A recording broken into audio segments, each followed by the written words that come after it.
심포지움 같이 해달라고 부탁받았을 때 무슨 말을 하나 하다가 수락하게 된 유일한 이유는 키케로의 이 작품이 있었기 때문입니다. 서양고전에서 굉장히 드문 작품인데요. 그 작품 하다가 그것만 얘기 안 하고 서양고전이라고 얘기하는 거는 앞뒤에 그 비슷한 생각들이 쭉 있었다. 그런 얘기 하려고 제가 서양고전의 담론이라고 붙였습니다. 근데 주로 작품은 키케로의 거의 유일한 노년에 관해서 하나의 그런 제목을 가진 거의 유일한 책이 이 책입니다. 이거는 친구에게 보내는 편지 형식으로 되어 있는데요. 이미 우리를 짓누르고 있거나 틀림없이 다가올 노년이라는 공통의 짐. 이 글을 쓸 때 60살이 살짝 넘었었고 자기보다 3, 4년 연상의 아티쿠스란 친구에게 이 글을 쓴다고 얘기합니다.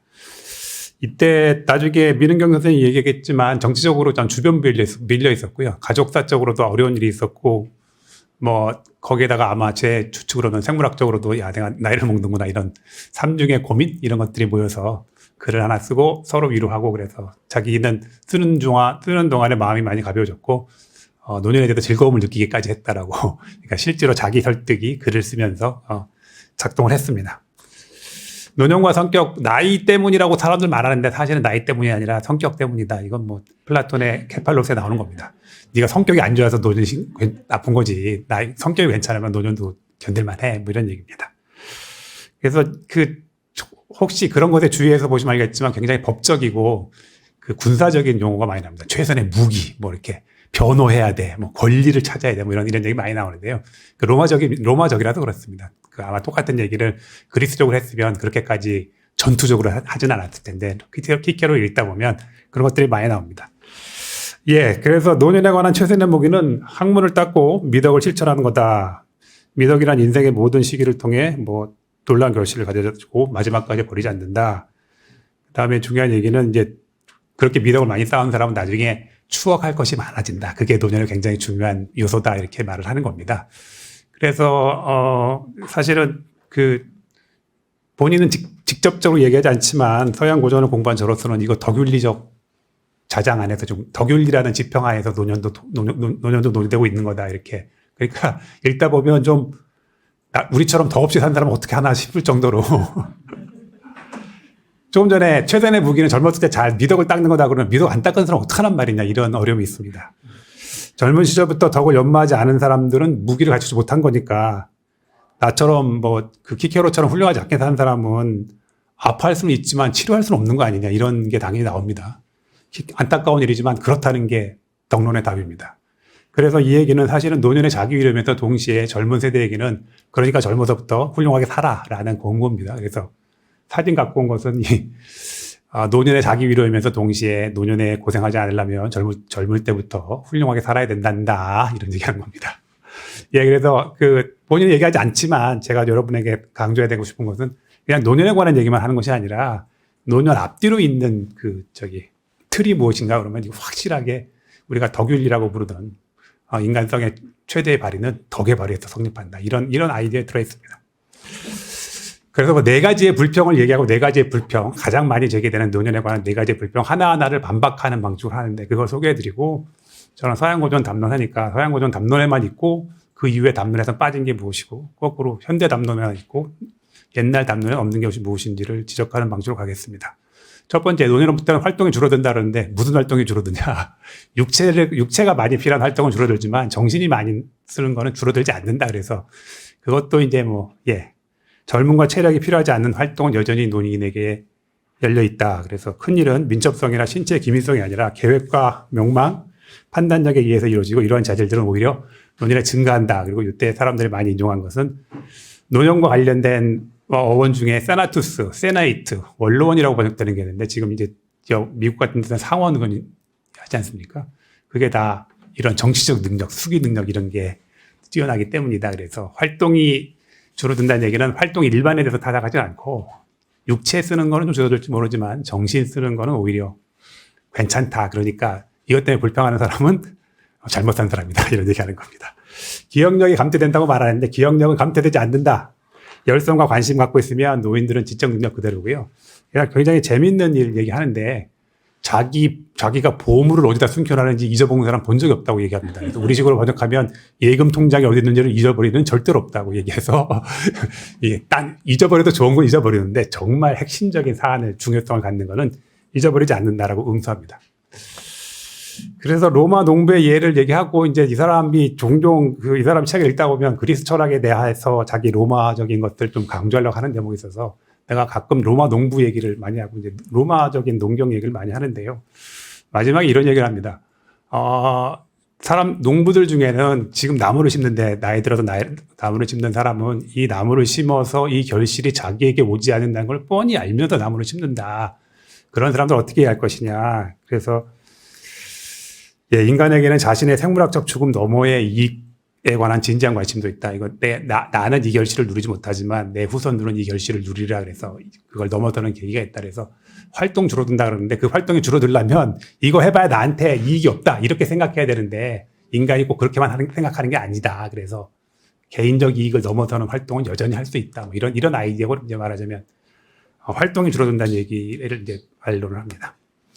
두 번째, 체력의 저하. 체력의 저하는 두 개의 답을 하는데요. 할 수 있는 만큼 노력해서 나이에 맞는 체력을 유지해야 된다는 것이고요. 그 다음에 그래도 안 되면 아쉬워하진 말자 이겁니다. 이게 잘 보시면 이쪽에서 방어선을 2개 치는데요. 체력 안 떨어지게 할 수 있다. 떨어지면 아쉬워하지 말자. 이렇게 2개의 방어선을 칩니다. 노년에 대항해야 되고 노년의 약점을 근면으로 벌충해야 되고 그러니까 마지막 순간까지 늙으니까 할 수 없어 하지 말고 체력을 나름대로 유지하도록 애를 쓰라는 얘기를 하나 하는 것이고요. 체력이 있으면 쓰되 그래도 없다고 아쉬워할 건 없다. 자연적인 것이다. 라는 방식이 두 번째입니다. 그래서 이렇게 체력을 유지해야 마지막 순간까지 누구에게도 기대지 않고 노년의 권리를 방어하면서 존경받는 노년으로 살게 된다. 이게 키케로에서 가장 많이 인용되는 대목입니다. 노년은 언제 괜찮은 노년이 되냐면 마지막 순간까지 체력을 유지하고 종속되지 않고 마지막까지 지배권을 행사할 때 이게 다 정치적이고 법적인 용어 계속 나오거든요. 근데 노년에도 존경받는 사람이 되려면 체력 유지하고 지배권 갖고 있어야 되고 종속되지 말아야 되고 이런 얘기 계속 하는 겁니다. 재화를 쓰되 없다고 아쉬워하지 말아라. 청년이 소년 시절을 장년이 청년 시절을 아쉬워해서는 안 된다. 인생의 달리는 길은 정해져 있다. 자연의 길은 하나뿐이고 한 번만 가게 돼 있다. 매 단계엔 고유한 특징이 있다. 소년은 허약하고 청년은 저돌적이고 장년은 위험이 있으며 노년은 원숙한데 이런 자질들은 제철이 되어야만 거둬들일 수 있는 자연의 결실과도 같은 것이다. 이게 이제 그 때마다 그 인생의 시기마다 필요한 특징들이 있고 그 특징 다 밟아야 완전한 인생이 된다. 이런 아이디어가 이제 노년을 하는 겁니다. 그래서 이렇게 마지막 순간까지 체력을 유지를 하는 게 그냥 받아들이지 말아야 될 이유이다라는 게 이 사람 얘기입니다. 세 번째는 즐거움이 없다. 재미가 없어진다 그러는데 재미는 당연히 감각적 쾌락은 없어지지. 단점이 아니라 오히려 장점. 아까 누가 얘기했지만 그런 거에 휘둘리지 않는 젊었을 때 나를 괴롭히던 즐거움으로부터 해방되는 것이 오히려 장점이라니까 이렇게. 그걸 아쉬워하는 사람은 잘못 살았다는 뜻이다. 이런 그 얘기하는 겁니다. 그래서 이성과 지혜로도 거부할 수 없는 쾌락이에요. 성욕 이런 거겠죠. 색욕 이런 거겠죠. 해서는 안 되는 것에 대한 욕망을 품지 않게 해주는 노년이야말로 진심으로 감사할 일 아니겠느냐. 성욕, 야망, 투쟁, 적대감과 같은 전투를 다 치고 나서 우리식으로 말하면 군대 제대한 겁니다. 하고 나서 자신과 사는 것. 사는 것에 즐거움이 대단하다고 하는데 자신과 사는 것은 약간 더 윤리적으로 더 소개를 해야 되는데 맨날 남의 것 뒤치다거리 하다가 드디어 너 자신에게 온전히 마음을 쓸 수 있고 너 자신에게 온전히 주의를 기울일 수 있다는 게 얼마나 큰 축복이냐. 그러니 그거 감각적 쾌락에 말하자면 육체적 쾌락의 자리에 다른 종류의 지적인 즐거움을 제시하는 것이 세 번째 불평에 대한 답변입니다. 육체적 쾌락과는 비교할 수 없을 정도의 정신적 즐거움을 누릴 수 있으니 노년의 즐거움 일반을 육체적 쾌락은 줄지만 정신적 쾌락은 오히려 는다. 물론 훌륭하게 살았으면 그런 뜻입니다. 그래서 마지막에 이제 농경의 즐거움 한참 얘기합니다. 그래서 이런 얘기 왜 하나 좀 지루할 정도로 많이 하는데요. 제가 이야기에는 이제 정당화도 합니다. 물건을 만들어내고 사람들이 먹고 살게 하는 게 얼마나 훌륭한 일이냐 이런 얘기 하는데 그것보다 진짜 하고 싶었던 얘기는 노년이라는 인생의 마지막 장이 고유하게 수행하는 역할과 보상을 얘기하고 싶어서 합니다. 그러니까 말하자면 농경은 공간적 질서와 시간적 질서 언제 어디서 무엇을 해야 되니까 잘 정해져 있는 건데 그것처럼 우리 인생도 그렇게 보면 언제 어느 시기에 무슨 일을 하는 게 너무 당연한 거 아니야? 이런 얘기 하는 겁니다. 중년보다 말년이 왜 더 행복하냐? 수고는 줄고 명망. 높아진다. 그런데 이 명망이 높아진다는 얘기는 계속 그 덕윤리적인 거니까 당신이 훌륭하게 살았으면 존경을 더 많이 받지. 네가 그러니까 수고는 줄어들고 어서리티가 는다는 건데 명망이라고 할 수도 있고 권위라고 할 수 있는데 그냥 요새 말로 하면 존경입니다. 존경. 당시 수고는 줄어들고 존경은 느니까 나쁜 거 아닌데 이런 방식입니다.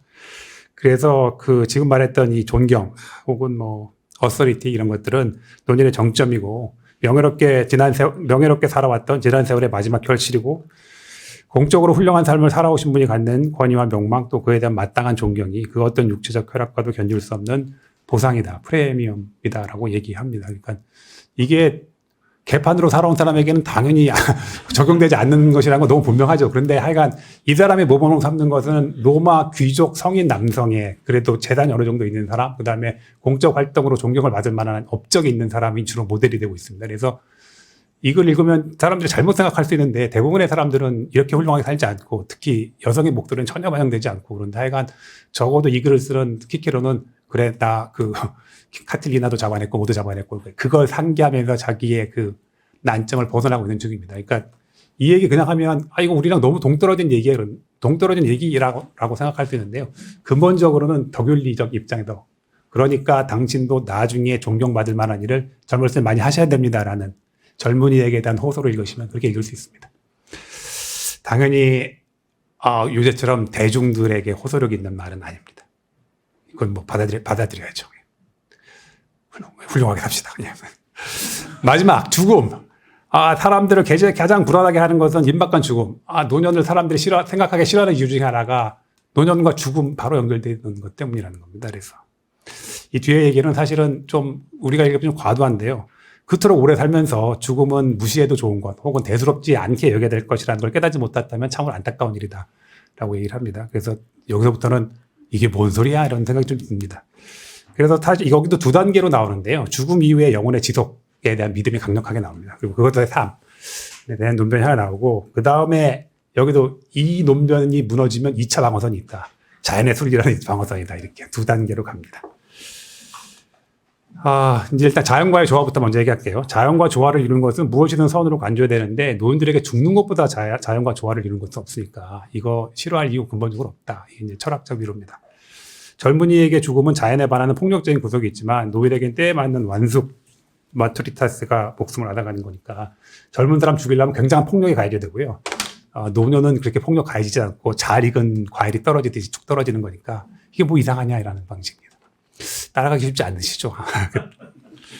그래서 이렇게 말합니다. 내게는 이런 완숙이라는 생각이 이게 마투리타스가 들어간 영어 단어지 아마추어란 말이 있는데 읽지 않은 애들 뭐 이렇게 애호가라고 부르는데 아마추어가 워낙 그런 뜻입니다. 그래서 내게는 이런 완숙이라는 생각이 너무나 즐거워서 이상한 사람입니다. 완숙이라는 생각을 굉장히 즐겁다고 얘기합니다. 내가 죽음에 더 가까이 다가갈수록 마치 오랜 항해 끝에 마침내 육지를 발견하고는 항구에 입항하려는 느낌 같다. 이게 항구 메타포는 굉장히 많이 나오고요. 고생하다가 더 이상 고생할 필요가 없음 이런 건데 사실은 이런 얘기 하려면 무슨 얘기 있어야 되냐면 지금 살아있는 동안은 흔들리는 뱃속에 있는 것이고요. 죽고 나서의 내 영혼은 그다음부터 더 이상 흔들리지 않는 어떤 경지에 이를 것이다. 그런 아이디어가 있습니다. 이 아이디어 자체가 영혼의 불멸 아이디어랑 연결이 있는 겁니다. 지금. 영생이 뒤따르는 죽음은 슬퍼할 까닭이 없다. 이걸로 거의 요약됩니다. 영생이 뒤따르는 까닭은 슬퍼할 까닭이 없다는 거고요. 그래서 여기서 이제 조국의 자유를 위해 싸우다 죽은 로마 사회위인들, 뭐 그리스 철학에서는 우리 영혼이 신적인 우주 정신에서 유리했느니 이런 얘기를 통해서 임박한 죽음이 너머의 삶을 가지고 이제 넘어서라는 얘기를 합니다. 그래서 이런 얘기 읽으시면 이 사람 정말 대단한 사람이라는 느낌 받는데요. 마치 이 삶을 떠나야만 비로소 진정한 삶이 시작될 것처럼. 그러면 여태까지 산 건 뭐야? 그런데 여태까지 산 거는 바다에 흔들리는 거였고 항구에 들어간 그때부터 진짜 사는 거라니까 이런 얘기 하는 겁니다 지금.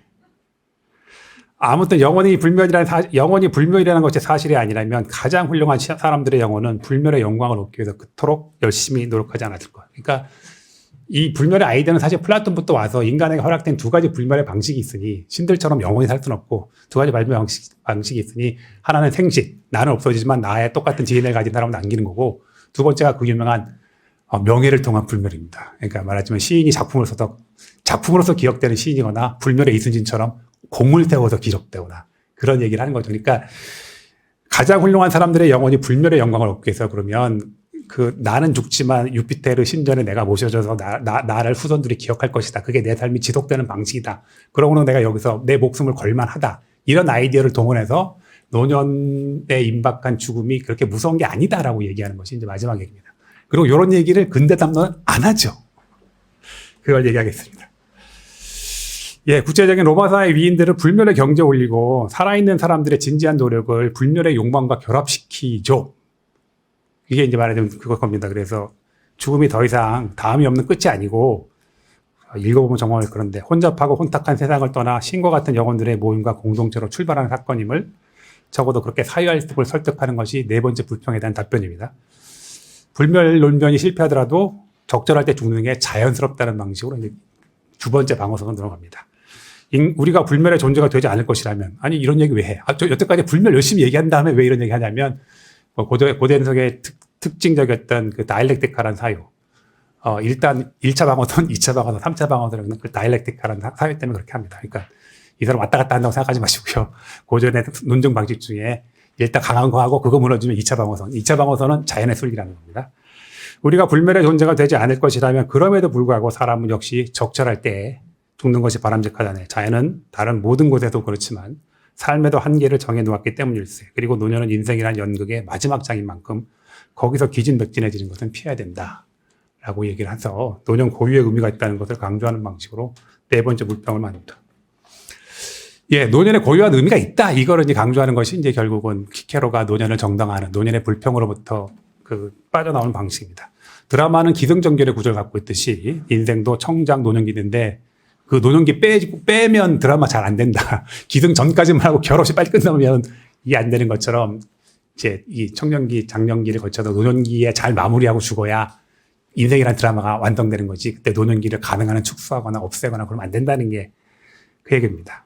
노년기는 삶의 연속성상에서 완성과 마침 역할을 하고요. 활동도 줄고 체력도 떨어지고 쾌락도 줄어들지만 노년 고유의 활동과 즐거움이 얼마든지 있고 노년 고유의 성숙과 완성이 있다는 것이 이 사람이 주로 하는 얘기입니다. 젊은이들에게 희망인 장수가 노년의 달성이 왜 축복이냐면 이런 것이 있으니까 장수가 좋은 일이지. 당시 이제 성격 안 좋아서 사람 늙었더니 막 괴롭기만 하고 그러면 노년은 축복이 아니라는 겁니다. 그래서 이 전체 얘기는 덕윤리 지평에서 생각해야만 됩니다. 그러니까 인생을 개판으로 산 사람에게는 위로가 아니라 괴로움을 주는 작품입니다. 덕스러운 삶, 훌륭한 삶을 살아온 분들에게 응당부여되는 권위와 명예, 존경에서 오는 즐거움이 그 시기의 고유한 즐거움이고요. 인생이라는 영국의 마지막 장에는 기진맥진하면 안 되고 잘 보여줘야 되는 끝까지 온전한 완성을 위해서 명예로운 노년을 위해서 체력 기르셔야 되고요. 독립성 유지하셔야 되고요. 가솔들에 대한 지배 완성하셔야 됩니다. 예, 저는 이것을 생물학적 한계를 지성으로 돌파하는 모습이다 이렇게 생각합니다. 인생의 시기에 맞는 활동과 즐거움이라는 순리적 수용 이상의 적극적 의미가 있는데 이거는 불멸로 돌파해야 될 문제야. 이게 이제 사실은 논증적인 힘은 거기가 있는데 우리 노년의 근대의 담론은 그런 담론을 받아들이는 걸 매우 주저할 이유가 있습니다. 노년에서 의미를 잃지 않는 지성의 발휘에서 돌파구를 찾고 있고요. 고전적 덕론은 인간의 진정한 본성 혹은 참된 삶이 생물학적 한계 혹은 사회적 한계 안에서만 수행되는 것이 아니라 그런 한계를 넘어서는 데서 성립함을 끊임없이 암시합니다. 아까 공자가 하늘의 이치를 한다는 게 저는 대충 이런 방식에서 이해합니다. 생물학적 현저를 넘어서는 존재에 대한 믿음 혹은 우리 안에 있는 심적인 것에 대한 믿음, 영혼이라고 부르는데요. 이게 제일 유명한 게 파이돈 작품의 그 소크라테스가 제자들은 안절부절하는데 소크라테스는 아니 괜찮다니까라고 아니 선생님 돌아가시면 우리 누구한테도 위로를 하냐니까. 그래서 죽기 전에 한참 얘기한 것이 영혼의 불사에 관한 작품이고 파이돈이 그래서 지금 아주 살짝 얘기했던 것의 풀 버전은 지금 카토 이블 쪽에다 살짝 얘기했던 것의 풀 버전은 사실은 플라톤에게 있습니다. 그래서 제가 이게 키케로로 대변되고 있지만 키케로가 그 이전에 상당히 많은 철학적 전통을 압축하고 있다는 면에서 키케로 작품을 하면서 서양 고전의 담론이라고 부르는 겁니다. 예, 불멸의 소프트 버전. 이게 소프트 버전이 아니라 하드 버전은 정말 영혼이 존재하고 그 영혼이 정말 존재한다고 하면 이제 하드 버전으로 가는 거고요. 이제 존재론적 개입을 많이 해야 되는 거고 소프트 버전은 이런 겁니다. 자신에게 이익이 돌아올 수 없는 나무를 알면서 심는 일이 어떻게 가능하냐면 철학자로서 말하자면 후손과 동일시할 정도로 후손의 이익이 나의 이익이다라고 갖고 자아를 확장시키거나 아니면 의미는 나의 생물학적 신체에만 한정되는 게 아니다라는 방식으로 가거나 그렇게 해야 되겠죠. 그러니까 생물학적 한계 이상으로 가는 사유를 해야만 하드 버전이 됐건 소프트 버전이 됐건 불멸의 아이디어에 도달하고 키케로식으로 생각하면 그런 불멸의 아이디어 없이는 죽음과 노년이라는 그 어려운 주제를 넘어설 수 없다는 것이 이 서양 고전 담론의 특징입니다. 죽음 이후에도 지속되는 가치와 의미를 노년에 내가 적극적으로 수용해서 삶의 동력으로 쓰는 한 죽음이 모든 것을 무화한다는 식의 두려움으로부터 벗어날 수 있다는 것이 서양 고전의 특징적인 얘기입니다. 고전에는 있고 현대는 없는 거 하나 얘기하고 고전에는 없었지만 현대에 있는 거 두 가지 얘기하면 끝내겠습니다. 죽음 이후에 관한 사유가 당연히 우리 그런 얘기 잘 안 하는데 그런 얘기입니다. 이거는 뭐 종교 공동체 안에서 얼마든지 할 수 있는 얘기죠. 불교가 됐건 기독교가 됐건.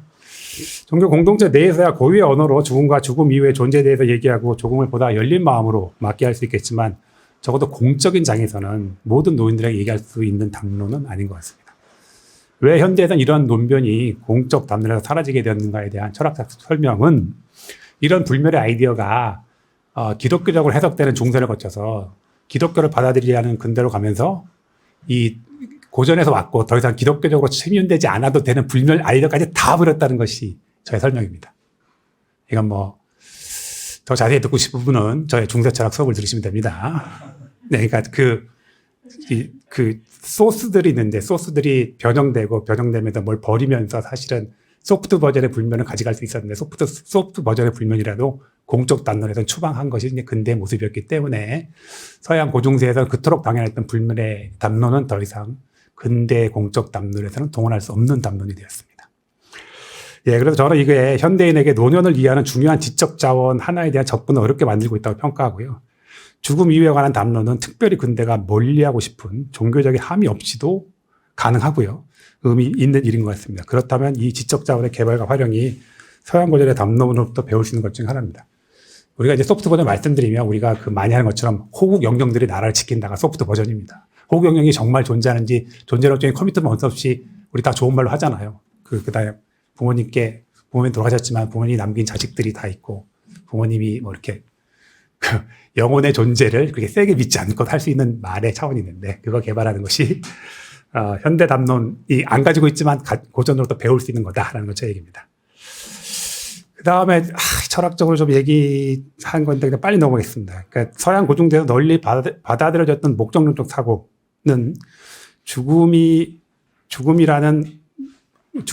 한 과정에 대한 더 큰 목적에 대한 사유가 없이는 나의 눈과 죽음의 의미를 새길 수 없다고 말하는데 만약 이 논변이 정말 설득력이 있다면 죽음을 일부분으로 갖는 보다 큰 삶, 보다 큰 유니티에 대한 걸로 이제 해야만 된다는 거죠. 죽음이 정말 끝이라면 죽음과 노년에 관한 불안은 이 틀 안에서 풀 수 없는 문제가 되는 겁니다.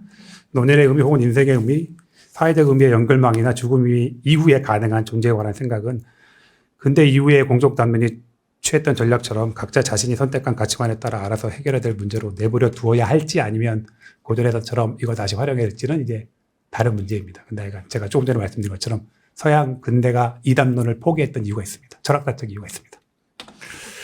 자, 고전에 나오고 현대에 있는 거 영원한 젊음의 아이디어는 생겼습니다. 인간 향상을 통한 노화 회피의 기술적 가능성 때문에 이거 김원혜 선생님 발표 앞부분에 나왔는데 안 읽으신 부분인데 그렇습니다.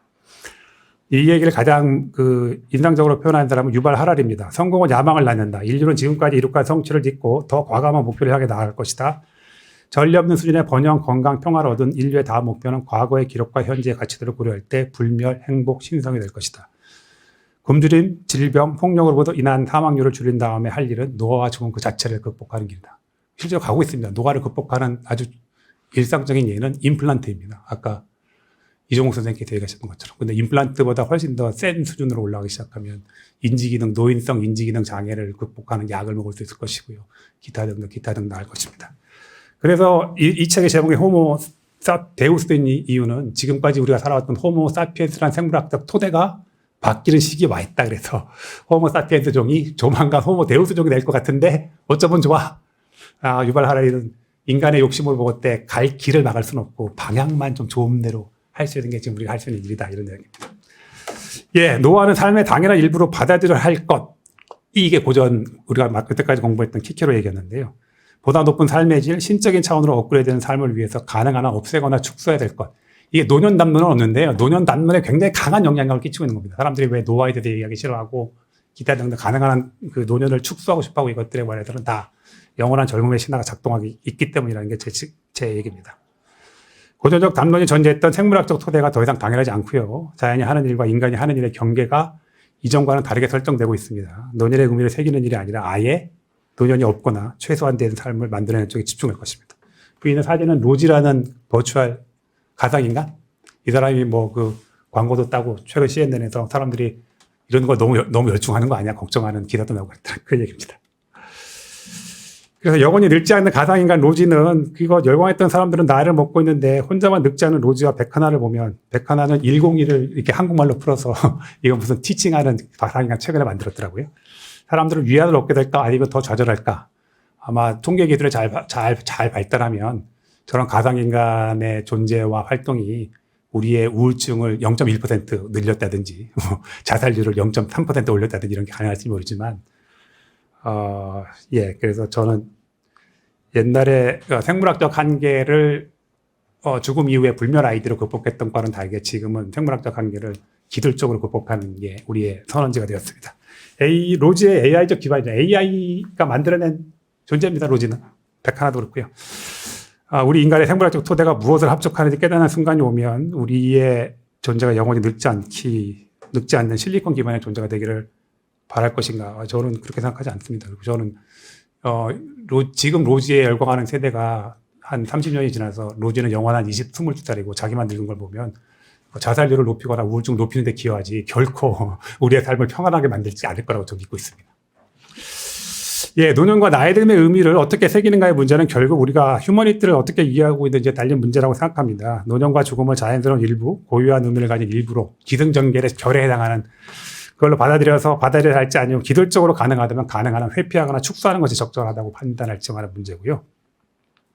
인간의 생물학적 본성과 한계를 인정하고 노년과 나이 듦의 의미를 부여하는 작업을 했던 서양 고전의 담론이 호모 데우스급 새로운 생물학적 토대를 추구하는 시대에도 여전히 유효한가. 호모 데우스급은 사실은 늙지 않는 겁니다. 영원히 늙지 않는 삶을 의식적으로든 무의식적으로든 이상으로 받아들일수록 노년이 인생의 다른 시기와 마찬가지로 전체를 완성하는 데 기여하는 고유한 의미가 있다는 생각은 점점 받아들이기 어려울 것이다. 그게 이제 말하자면 왜 현대 담론에서 노인 특히 죽음 문제를 이렇게 가능하면 얘기하지 않으려고. 키케로는 가장 많은 논변을 할애한 쪽이 노년과 죽음에 관한 논점이었습니다.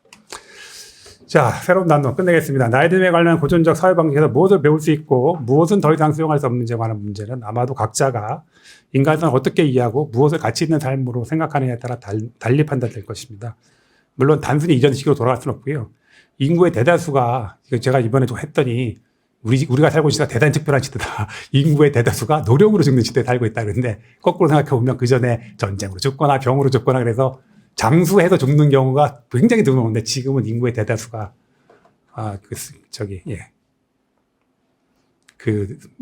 유발 하라리가 옛날에는 전쟁으로 죽거나 기근으로 죽거나 전염병으로 죽거나 이 세 개가 가장 사람을 많이 죽이는 거였다고 얘기를 하는데 그거 극복되고 나서 그 남는 에너지를 어디로 쓰냐? 호모 사피엔스를 호모 데우스로 올리는 데 쓸 것이다라고 이제 진단한 이유입니다. 인구의 대다수가 노령으로 인해 사망에 이르는 역사상 최초의 시기라는 문명 성취 위해서 21세기는 새로운 담론을 요구하는 중이다. 이것이 저의 결론입니다. 발표 마치겠습니다. 감사합니다.